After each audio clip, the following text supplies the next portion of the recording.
My dear candidate, मेरे साथ में मैं ये वीडियो बेसिकली उनके लिए अपलोड कर रहा हूँ जो बीटेक और एमबीए फ्रेशर हैं। वैसे मैंने कल रात में जो वीडियो अपलोड किया है उसमें फ्रेशर के लिए मैंने बताया था इंजेक्टो लोहिया, एमबीए मिर्जा और कानपुर प्लास्टिक में हमें फ्रेशर बंदे ही चाहिए। नॉर्मली लोग कानपुर को बदनाम करते हैं, फ्रेशर के लिए कुछ नहीं है और ये सारे पैकेजेस फ्रेशर के लिए हैं। आज मेरे साथ नाम भूल गया मैं फिर। हाँ, आप गौरव देवी। ठीक है, आपको आईटी का एक्सपीरियंस है, आप कहाँ पे वर्किंग कर रहे हैं? AWC। ठीक है, ये गुड़गांव में नोएडा। मैंने आज ये फ्रेशर थे, ये हमारे यहाँ पे प्रोफाइल मेकिंग सेशन में आए तो मुझे ये पता चला कि इनके पास नॉलेज ऐसा लग रहा था कि अच्छा है और ये करेंगे, तो मैंने आज एक क्रॉस इंटरव्यू, क्योंकि कॉम विवा में महिंद्रा ग्रुप की एक रिक्वायरमेंट थी और ये बाहर बेसिकली कानपुर से बाहर आईटी में जाना चाहते थे। आईटी में की कंपनी जितनी भी गुड़गांव में और बेंगलोर में हमारे यहाँ के संस्कार के जो कैंडिडेट्स हैं वो ऑलरेडी वर्किंग कर रहे हैं, इवन एचआर में हैं। तो मुझे नजर आया इस बंदे की चॉइस है, चलो हम पहले से ही इसको भेजते हैं। बट वहाँ पे एक मशीन टेस्ट होना था। मशीन टेस्ट के पहले मुझे नजर आया कि एक इंटरव्यू पहले एचआर होगा और टेक्निकल राउंड होगा, कि आज इस राउंड को हम करा लेते हैं। उस राउंड के बाद में कुछ चीज़ें इन लोगों को रियलाइज़ हुई, तो मुझे ऐसा लगा कि ये डिस्कशन आईटी वालों के लिए स्पेशली कुछ दिखाई देगा, कुछ नॉलेज देगा और वो अपनी चीज़ों को सुधार भी करेंगे। आपने जो मुझे बताया था कि आपने PSIT से बीटेक किया है, तो आपने वहाँ पढ़ाई करने के बाद में इंटरव्यूज कहाँ दिए थे, आपने बताया था? TCS में दिया था, महिंद्रा में दिया था, ऑरेंज मंत्रा में दिया था। उन इंटरव्यूज में आप आखिरी टाइम में रह गए, ऐसा कुछ आपने मुझे बताया था। तो आपको नजर आया कि टेक्निकल राउंड उस टाइम पे क्या था कि हम लोगों की ट्रेनिंग कॉलेज में ही चल रही थी, उसके बीच में गैप हो गया। हाँ, तो उसके बीच में गैप हो गया 2 साल का। तो उसकी वजह से मतलब हम बहुत सी चीज़ों में फिर ट्राई करने लगे, तो उसकी वजह से जो रिदम था वो टूट गया। जो लास्ट ईयर में रिदम था वो ब्रेक की वजह से टूट गया। मैंने आपको जब उनको एग्जामिन किया, व्हाट यू फील लाइक, आपको क्या लगा, आपने क्या क्या पूछा इनसे? मैंने इनसे अभी नॉर्मली क्वेश्चन किया था, ऐसा कुछ भी नहीं था कि मैंने इनसे अभी एक इंडस्ट्री की नॉलेज ली या कैसे वर्क होता है, ये सब चीज़ें मैंने इनसे कोई भी। आप जिस कंपनी में काम कर रहे थे, आपने कहा था अगर कैंडिडेट ठीक है तो मैं उसको तुरंत हायर कर सकता हूं। मैं उसको जॉब पे करवा सकता हूं। आपने बोला था मैं वर्किंग कर रहे हैं क्योंकि आप यहीं से जुड़े हैं। मैं ये पूछ रहा था कि क्या आपने पूछा इनसे जो ये नहीं बता पाया और क्या लगा आपको इनके बारे में पूछने के बाद? जैसा मैं इंटरव्यूज़ में वहाँ पे लेता हूँ, टेक्निकल राउंड इंटरव्यूज़ लेता हूँ, तो उसके अकॉर्डिंग मुझे ये लगता है कि अगर वो कोई भी बेसिक जानता है, वो 50% बेसिक्स में क्या, जैसे क्या पूछा? हाँ, जैसे SQL क्वेरीज हो जाती हैं, C# के कुछ क्वेश्चंस हैं, और हमारा इससे फिर जो इनकी एक लैंग्वेज होती है, जैसे ये जावा पे काम करना चाहते हैं, कुछ लोग होते हैं .NET पे काम करना चाहते हैं, कुछ लोग PHP में काम करना चाहते हैं। आपने बेसिकली जब क्वेश्चन पूछे तो आपको नजर आया? तो इनको अभी आई थिंक पता भी हो सकता है इन चीज़ों का, बट इन्होंने कहा कि वो चीज़ें मुझे नहीं आ रही। बहुत से ऐसे SQL क्वेरीज थी जो मैंने इनसे करी, वो उनको उसके बारे में पता भी नहीं। बट इन्होंने जो एज अ कॉलेज की जो ट्रेनिंग होती है तो उनसे जो लोगों को मिलता है वो प्लेटफॉर्म ऐसा 50-50 का रहता है कि अगर वो पैसे देंगे, यानी जो कैडेट्स हैं जो पैसे देंगे तो इनकी ज्वाइनिंग हो जाएगी, या फिर अपना उनका एक ग्रुप। आपको नजर आया कि कॉलेज वाले जो तो नॉलेज लेवल उस लेवल पे नहीं था। हाँ, अब आप ये बताइए, आप आपका इस सेशन के बाद में आपको क्या नजर आया कि फ्रेशर की नॉलेज नहीं होती है, क्या नजर आया आपके पास नहीं था, जिसके क्या रियलिटी आप व्हाट यू फील्ड?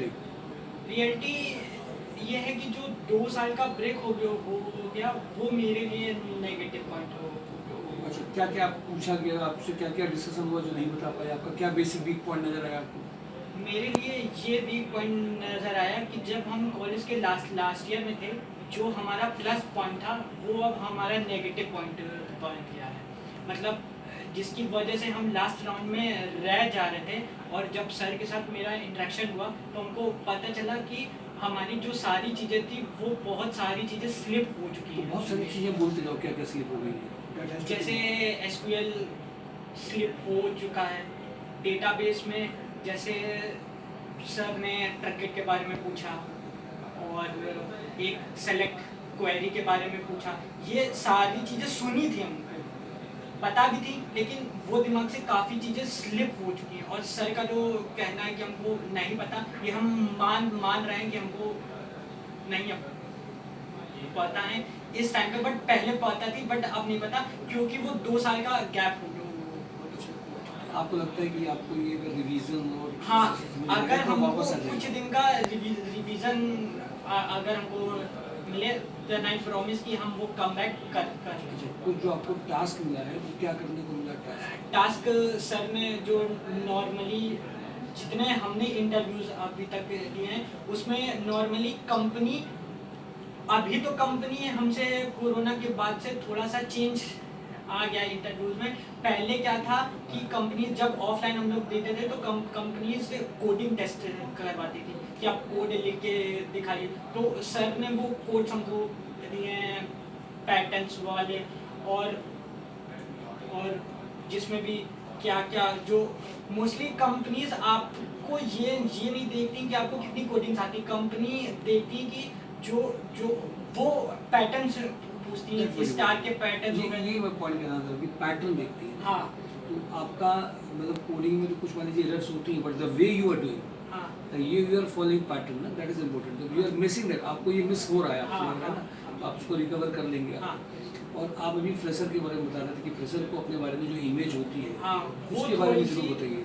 मतलब फ्रेशर में हमारा सजेशन ये है कि जो हमने 2 साल में एक्सपीरियंस किया है कि अगर आप कॉलेज में पढ़ रहे हैं देन तो आपका फ्लो तो बन सकता है, तब आप कंपनीज देते जाइए तो देन आई बिलीव कि आपका हो जाएगा कहीं ना। लेकिन अगर आपने ब्रेक ले लिया और फिर आप 1-1.5 साल बाद ट्राई कर रहे हैं बट आप अपने आप ट्राई कर रहे हैं और आपको लग रहा है कि हमारा नहीं हो रहा बट हमारी स्किल्स अच्छी, तो वो थोड़ी सी गलत फहमी है। वो फ्रेशर वाले जो तुर्रम खां बन जाते हैं। हाँ, लेकिन वो दुर्रम खान तब जब आप ब्रेक ले लेते हो उसके बाद अपने आप को समझते हो। लेकिन अगर आप कॉलेज में पढ़ रहे हो लास्ट ईयर और फिर आप दे रहे हो तब आपने फ्लो होता है। जैसे मेरे साथ हुआ था कि कॉलेज में निकलते ही हमारे स्टार्टिंग में हुआ लेकिन एंड में जाते जाते हमारे कंपनी में हो गया, बट कोरोना की वजह से उसका जॉब लेटर हो गया। पॉइंट सीखने का केवल ये है कि जो रिदम है आपका, जो आप अगर फ्लो में है कोडिंग की, तो जो आईटी वालों का रिदम है वो ब्रेक हो जाता है, नंबर 1। दूसरी बात ये भी थोड़ी देर में और पता चलेगा कि क्या बेसिक्स भी चला जाता है, ये सोचने की बात है। क्या वास्तव में जो आप अगर कर रहे हो, प्रैक्टिस में हो, नॉलेज में हो, तो आपका बेसिक तो एकदम नहीं जाना चाहिए। ये प्रैक्टिस लगातार होती रहे। और मैं आईटी के लिए आपसे लिए बोल रहा हूँ कि आईटी के लिए 6 to 7 टॉप नॉच ग्रुप संस्कार सोसाइटी के हैं। कॉमविवा का है, बेंगलोर और गुड़गांव की शायद 70% कंपनीज में आईटी में हमारे यहाँ से लोग काम कर रहे हैं। पर आपका मशीन टेस्ट जरूर होगा, आपकी लैंग्वेज टेस्ट जरूर होगा, आपका इंटरव्यू जरूर होगा, आपका कम्युनिकेशन चेक जरूर होगा। That has to be check. At least इस कैंडिडेट ने रियलाइज़ किया है कि हमारे पास क्या बेसिक्स की कमी है। और इसीलिए मैं आप लोगों को जिन बातों के लिए बोल रहा हूँ कि एटलीस्ट आपकी अपनी नॉलेज ब्रशअप और आपका जो आईटी की प्रोग्रामिंग और कोडिंग की जो चीज़ें हैं उनको लूज़ मत करिए। अदरवाइज वो इंटरव्यूज़ आप दोबारा से रीगेन नहीं कर पाएंगे, आप दोबारा से कोई रिव्यू इंटरव्यूज़ में नहीं मिलते हैं। Thank you for today job and drive my show job.